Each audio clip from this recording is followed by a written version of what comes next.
This truck, unfortunately, I won't be able to really stop to retrieve it for you. It might be a while before one of our wardens can come out here and get it for you. If you have a camera, I do recommend putting it on either an action or a sport setting or a fast shutter speed. Something like that. That usually helps when you're taking photos. These animals aren't free roaming, so they like to move around quite a bit. They do not stay still for long.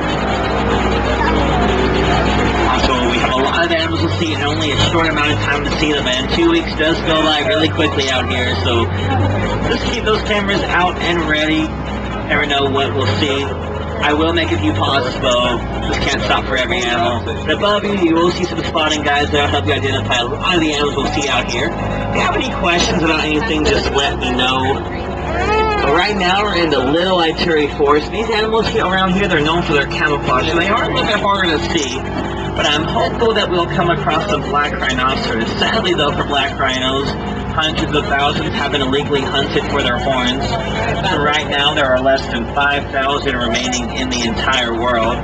Sometimes we can spot them near these watering holes. They act as a gathering place for all sorts of animals.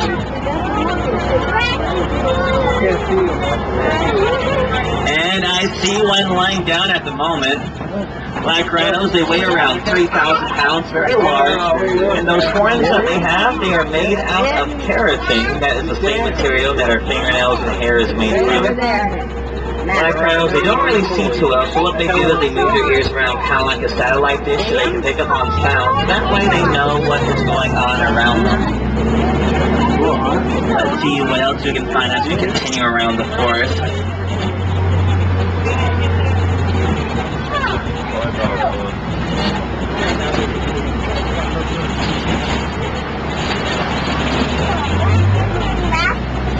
Let's see a few saddle-billed storks.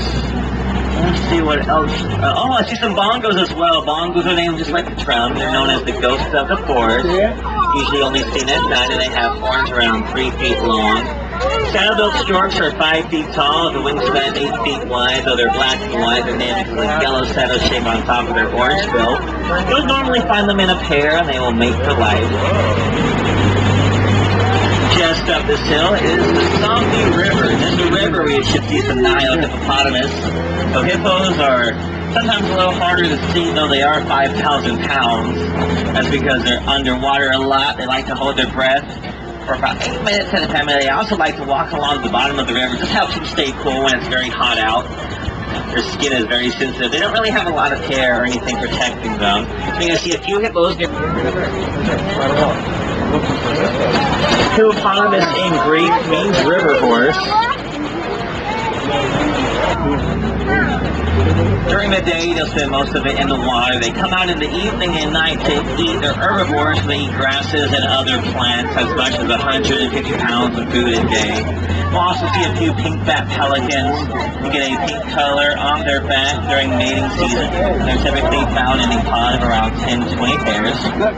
We'll see a few more hippos over here as well. Find all that food that they need to eat. They can walk around 6 miles each night. Hippos do show aggression at times when they open their mouths, not necessarily because they're tired, it's not a yawn, but to other hippos it will be seen as a threat. Just around the river bend, we'll see some Nile crocodiles. Very important though to remain seated as we are crossing over this bridge, as I wouldn't want anyone to fall in. These crocodiles can reach 20 feet long. That would be as long as a giraffe is tall. They have very powerful jaws with a force of around 2,000 pounds per square inch.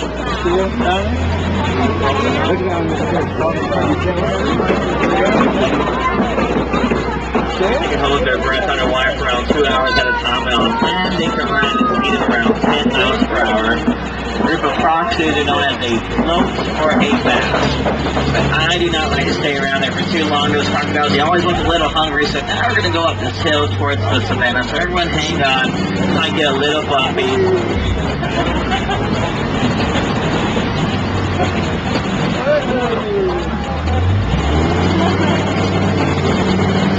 There we go.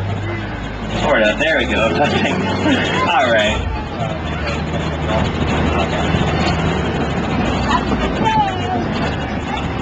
I also see lions, elephants, zebras, cheetahs, and many more animals out here. This area is home to millions of migrating animals, and this is the wild Africa we're trying very hard to conserve here at Harambe Wildlife Reserve. Every animal around here does play a very important part in this ecosystem. Elephants will come around here knocking down trees. For them, it's play. You'll see a lot of logs and a lot of stumps, and that will make room for new trees here to grow. And then that's when the giraffes will come in. They like to eat the very tops of the leaves in these trees. That's going to let in sunlight for all this grass to grow up here nice and tall. And then that's when antelope and zebra will come around here. They like to eat the very tops of the grass. But if you look on our left, we're going to see some sable antelope. They're the official emblem of Harambe Wildlife Reserve. And they're dark brown. They have horns around 5 feet long. During mating season, they're going to use those horns for sparring with one another. They get into fights, clashing horns, and that's in the hopes of attracting a potential mate. So they are one of the more aggressive animals out here on the savannah. We're going to see a lot of these termite mounds as well. Table antelope, I can climb on top of them, look over the very tall grass just to make sure there are no predators anywhere nearby. Elephants like to use these mounds as sort of like a scratching post, and they are home to millions of termites. They're made out of red clay and termite excrement. When these mounds bake into the hot sun, they get as hard as a rock, though some might say they're as hard as cement. It does sound like some of the giraffes are in the road or close to the road, so that's why we're being very cautious around here. Giraffes are very curious, and so when we come around here, we just want to be careful around them. As you can see, they have very long necks. They're around 6 feet long, fully grown. So they have the same number of neck vertebrae as we do. Both have 7, so they're just long necks that they have. We just want to be careful around them, especially since they sometimes want to get close to us. Just like how we're viewing them, they're doing the same with us, so as far as making sure that they're all right. And some of the other giraffes that we'll see are Maasai giraffes. They have more rougher edges to their pattern.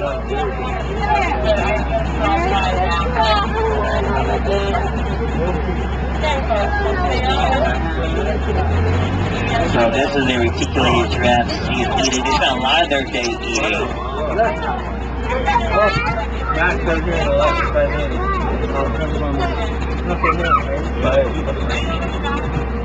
Right there.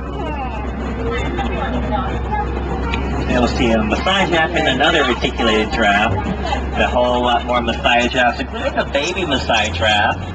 When baby giraffes are born, they're around 6 feet tall. That's the same height as an average person. He's right next to mom. They're right in the road.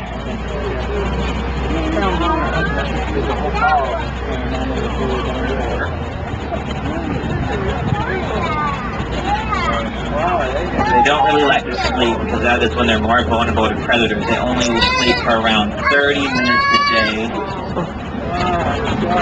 Right by the road. Look at him right beside us. Very slowly around this route. That group is very close to the road, so we just want to be very cautious around here.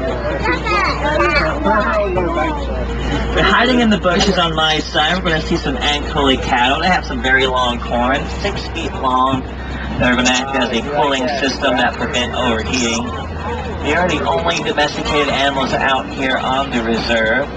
Living with wildlife now for a few centuries. They're also known as Watusi cattle, for the group that first domesticated them. And on the other side, we'll see some white-haired wildebeest. They are famous for their stampedes and their long migrations throughout the grasslands. Also known as new or gnu for the grunting sounds that they make. Just like cows will moo, wildebeest will gnu. Hey, over there. One of the largest monkeys around here.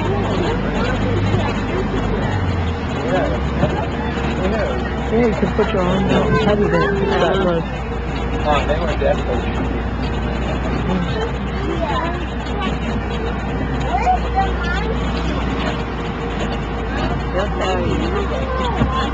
At times, managers can be very shy and reclusive, so I'm hoping that we'll see a few of them around here. See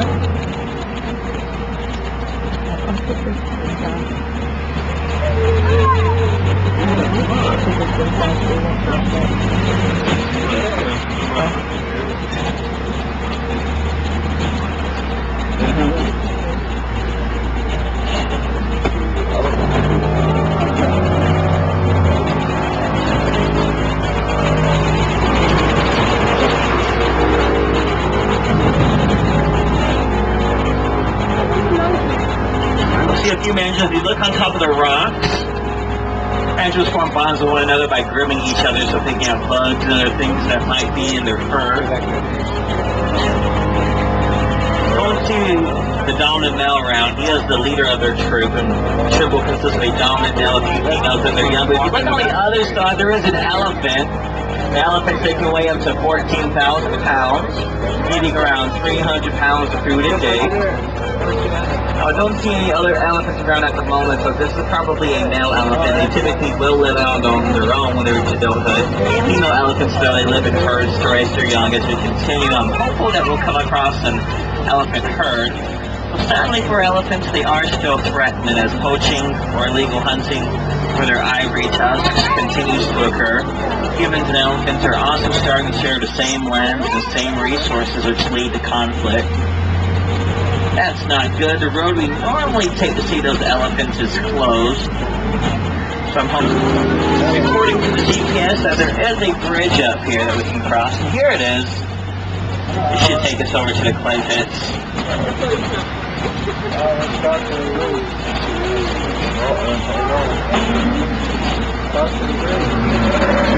That sounds too good. I'm going to go pulley, very slowly. I think this bridge is a lot sturdier than I thought it would be, so we'll continue on, just gotta make sure we get all the tires out of the bridge. There we go.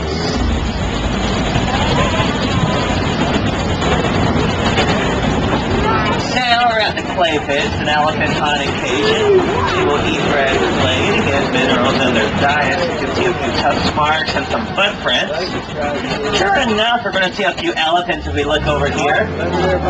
Younger elephants, they will live with their mothers for around 15 years, though that does not even include a 22-month gestation period. That's almost 2 full years, the longest in the entire animal kingdom. I see some baby elephants up here as well. There they are. I'm going to turn on the radio just a moment so we can listen to some music as you're viewing the elephants.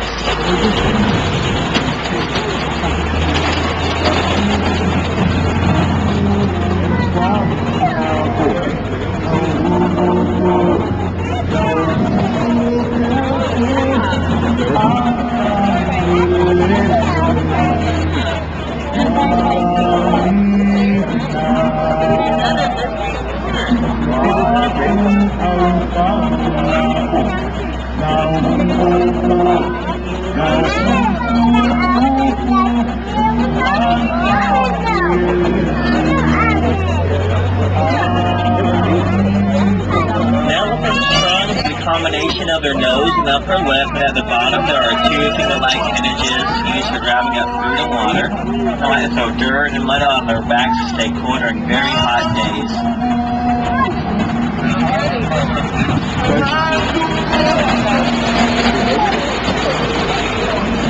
Around here are some greater flamingo. When these flamingo first hatch, they are gray. The only reason that flamingos are pink is because of their diet of brine shrimp.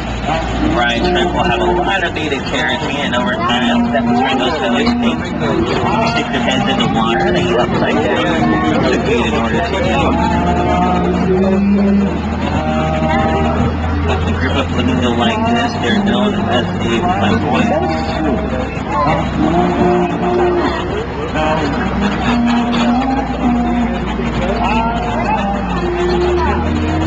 That sounds like our radio signal is starting to fade away as we continue on now to the mud wallows, where we might see some white rhinoceros and zebra. Though sadly, as poachers have developed newer, more sophisticated ways to try and capture these animals, it does make it more difficult to protect them even out here.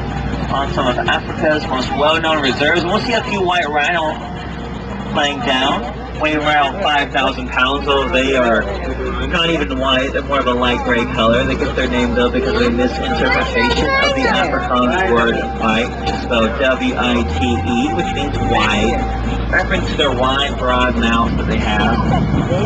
Usually we'll see white rhinos in a small family unit. There's a few more on our right, as well as some bomb spot, those brown antelopes. Sadly, they're extinct down in the wild. They're only now found on As we continue around here, let's keep an eye out for some cheetahs. They are the fastest animals on land, able to run at speeds of up to 70 miles per hour, but cheetahs are sprinters, so they can only sustain that speed for a short distance, only about a quarter of a mile. But for most of the day, they lay down to conserve their energy. I see some laying down up here. Looks like there's a coalition of cheetah, a group. So they're laying down right now. Cheetahs, though, are one of the only cats to hunt in the day, relying on their speed and on their eyesight, and they're the only cats with non-retractable claws, so the claws will be out no matter what they're doing. They can purr like a household cat, bark like a dog, and they can even chirp like a bird. So a cheetah does not roar.